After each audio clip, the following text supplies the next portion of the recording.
All right, let's talk about a skill that's absolutely crucial in hotel management, something that really separates the pros from everyone else, the art of collaborative forecasting. Getting this right is what's going to define your impact as a future leader in this amazing industry. And I want to give a special welcome to all of you students from the Europe Hotel School. It's great to have you. Think of this explainer as a key part of your online learning journey, a guide to help you build a truly remarkable career.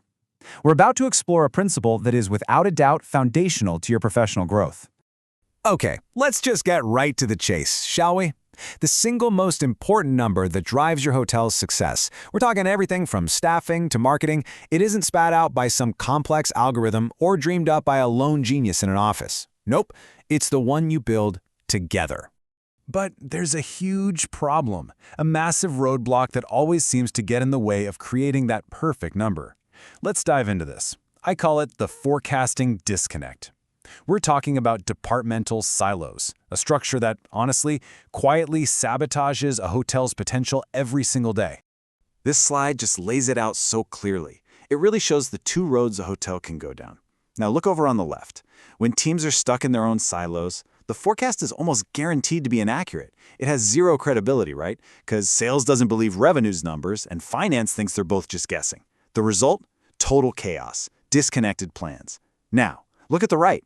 A collaborative approach? Well, that creates one single, accurate forecast that everybody buys into. And that is the foundation for a truly aligned strategy. The difference here isn't minor, it's everything.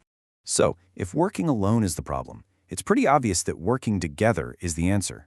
But who exactly needs to be in the room for this to work? The solution is all about uniting a very specific triangle of talent. These are the three pillars, the heroes of our story, who have to combine their unique skills to build a forecast you can actually take to the bank. And here they are: revenue management, sales, and finance. Honestly, the best way to picture this is like a three-legged stool. If you try to take away even one of those legs, the whole thing just collapses. Each one brings an absolutely essential piece of the puzzle. First up, you've got revenue management. These are your data detectives. They live and breathe the numbers.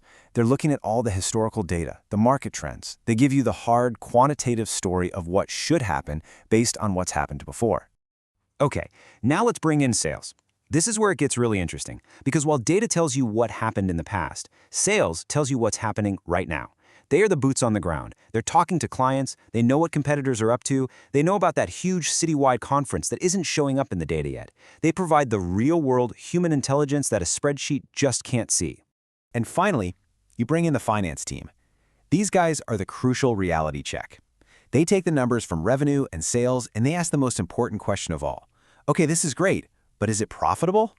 They're the ones who integrate that forecast into the actual budgets, making sure the strategy isn't just optimistic, but that it's financially viable.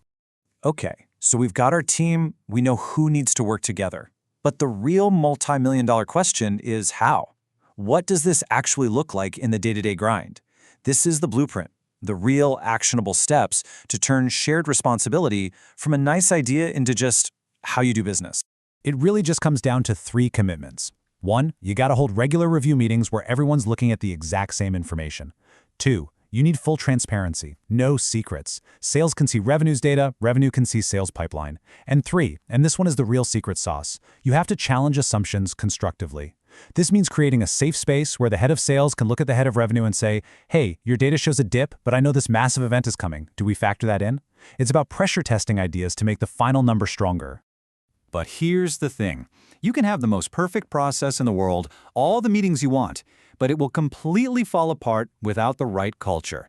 To make collaboration really stick, you have to build a foundation of trust. And that requires a massive shift in the entire commercial mindset. And this quote, this says it all. Just let it sink in. If your team thinks a forecast is going to be used as a weapon to judge their performance later, what are they going to do? They'll protect themselves. They'll give you low, conservative numbers they know they can hit. But if everyone sees the forecast as a tool to help the entire team make smarter decisions, the whole dynamic changes. The goal switches from cover your butt to let's get this right. That is how you unlock real trust.